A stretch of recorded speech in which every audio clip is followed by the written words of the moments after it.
Well, hi guys. I am shooting outside here in Florida still, and it's a beautiful day in the afternoon. And if you hear golf carts going by or any kind of noise, just put up with it. That's the nature of where I'm at right now. The subject of this video is how well do you receive compliments? And the backstory to this is I was on the phone last night for an hour and a half catching up with someone who I've known for 10 or 12 years, but we hadn't spoken in a couple of years. She and her husband moved, and they've got kids, and busy life. I've got a busy life, all that sort of stuff. So we finally caught up, and it was one of those great catch-up conversations. And a couple hours after we hung up, I was just sitting around, and I said, I'm going to shoot her a text. And I texted her that she's a wonderful, person, and that she's salt of the earth, and that I'm just so happy to know her. And she texted me back, well, you're wonderful too, or something to that effect. I responded to her, I said, that gives me an idea for a video. I'm going to do one titled, How Well Do You Receive a Compliment? She responded, you should do a video titled, How Do You Receive a Compliment? And some backstory to who she is a former ballerina with American Ballet Theater. And if you know ballet, you'll know that that's one of the top ballet companies in the world. So she is extraordinarily accomplished in her own right. And ballerinas, in case you don't know it, ballet dancers are perfectionistic. I think they bring a certain sense of perfectionism to the table, which is what attracts them to ballet at an early age. But the ones who go on and become professional ballerinas, perfectionism is absolutely taught to them. They expect it. They're so driven. And that ties into being able to receive a compliment or not. And I'll develop that. So, in ballet, for instance, it is very technically challenging, it's cerebrally demanding, it's physically demanding, and all of that must tie into the aesthetic aspect so that you just look light and airy on stage and that you could just move in the space effortlessly while keeping all of these aspects of your training in mind. And when you're performing, it is so demanding. And so when you're training and not performing, you're constantly mindful of getting it better. So that, it's typically when somebody gives a perfectionist or someone who has those proclivities about them in mind, and it's not just dancers, it's anyone, somebody gives them a compliment, and that is basically saying, you are enough in, whatever area this is. You're wonderful, you're intelligent, you have a great sense of justice, any one of a limitless number of things.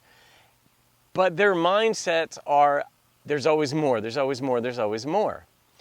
I grew up in a household in which A's were expected, B's were tolerated, C's were failing.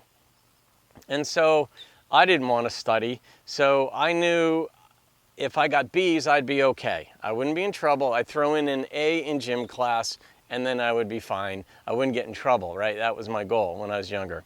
It probably still is.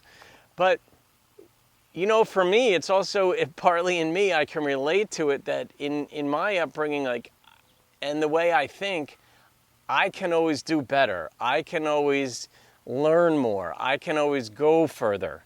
And I found that I was blowing off compliments that people were giving me. Years ago, I didn't know how to receive them. I always thought there was more to be attained. So when somebody would say something nice about me, what was going on inside me was, I wouldn't say this to the person, but this is what my immediate inner reaction was, is that, yeah, that's expected, but I can do more. And so I'm going to develop the idea and try to get to how to receive a compliment, because it's really about a mindset. There's not a 5-step process to get to receiving a compliment. It involves risk, and I'll develop that. So I've already done a video on perfectionism. I'm going to take this sort of to the next step to show how like perfectionism or that mindset that there's always more to be done or accomplished gets in the way of that beautiful, wonderful social dynamic when somebody sees something good in you and speaks to it, and how to sort of bridge the gap and get to the point where you actually receive what they say. You know, I would receive insults on a certain level. All right, this is the contrast here. You've got compliments and you've got insults. And we may call them by different names, but when people would call me a name in the past, I'd be like, I'd consider it, you know, and then I would blow it off too. But I would at least consider that more than I would even a compliment. And, you know, at some point, it was when I was taking yoga, probably 10 years ago, I had a wonderful teacher. And she drove this point home very simple, you know, sort of in a very simple way, but powerful, that she said, look, if you're going to be in balance in life, you've got to be willing to consider the good things and your strengths as well as the bad things and your flaws. And it goes both ways. If you're a person who only looks at the good things in yourself and never at the things you need to improve, well, then there's balance in the other direction. But this is on how to receive something that someone else says that's good about you and sort of receive it into your being and to at least consider it. So, you know, it really is okay and good to receive that kind of feedback from people, whether it's family, friends, colleagues, or anyone. But it is about taking the risk and believing it. And that's the gap that I'm trying to bridge here, is that when you find yourself, if you have this problem, which a lot more people do than maybe would admit, but when you are receiving a compliment or something good about yourself, it's about actually taking the risk and believing it. And that includes, and that involves considering that the other person might actually be intelligent, might be insightful, and might be seeing something that's true, and it happens to be true about you. And if we assume, you know, perfectionism at its core, I think, is about control. It's about maintaining control, and it's controlling from the inside out. So when something's coming from the outside in, our default setting is sort of to have our guard up, like, no, I'll be the judge of that. And strangely, in trying to make our lives better by striving, we make it worse by not receiving from other people the things that are good, because that's one of the mechanisms by which we find out how we are as a person, who we are as a person. It involves a certain measure of feedback from those around us. And that goes to a level of trust. You've got to trust on a certain level that other people actually might have something good to say. And that's where I'm going at, is trusting other people and taking the risk to believing what they have to say. You know, and when you get to the point where you can laugh at yourself, you'll have arrived at a good place. Because then you'll be able to see your flaws. At the same time, you'll be able to see your strengths, and there'll be a good balance there. And you can get to the next step of laughing at yourself. So, you know, maybe, just maybe, you're worth it. Maybe someone else is telling you something that's good for you to know and good for you to see. You know, the woman I was speaking with last night, we'll call her CJ, she really is salt of the earth. And her husband, I've met him as well, and he's salt of the earth. These are just two beautiful people with great kids, and we've all got problems and issues and challenges, but, you know, it isn't about being perfect. It's about being good enough. And that's where perfectionism, or some of the lessons we learned from our childhood, might be telling us nothing's ever good enough. But you know what? Things are good enough. When somebody says, wow, you are wonderful, you know, that's good enough. You might know the problems you have on the inside, but you've got to trust, you've got to believe on a certain level that somebody is seeing something that means something to them. So, you know, but by doing this, by allowing other people's words into you and considering them, you're valuing them. And on the flip side, and I used to do this, and it was rude of me, I didn't know it, but I would be dismissive of good things that people would say about me.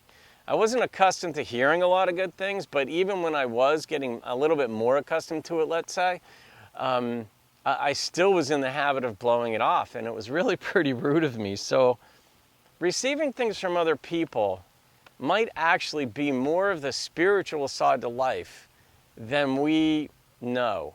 I mean, so frequently, you know, if you're given to prayer or looking to God and looking in that way, I think we're looking pretty far outside us. And, you know, I've learned that people frequently are enough, if you will. And maybe they're the way in which God, if you believe in God as I do, and as I try to figure all this stuff out, maybe it's people who are the ones who reflect back to us things that we need to know and hear, and maybe we're the obstacle and we're not allowing it in. And so that's just food for thought. You know, I'm sure that could go in many directions, and it's a worthwhile conversation to have. But so, you know, perfectionism is really based on the idea that something is never enough. But to be in balance and to be healthier and happier, you've got to allow certain things to be enough. And another word about people who give compliments. They're taking a risk also.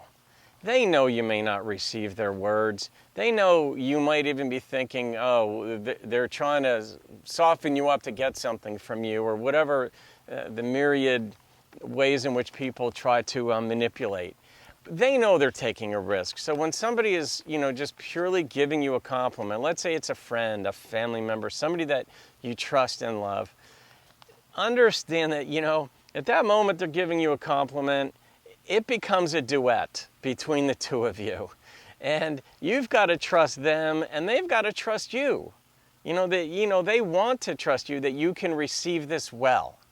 So, you know, by risking receiving the compliment and them risking giving you one and saying something about you that's good, you're really in a performance of your own. And if you allow that in you, you can become a much better, just interactor with people. And you can become more comfortable with yourself over time as you learn to say, you know what, it's good enough.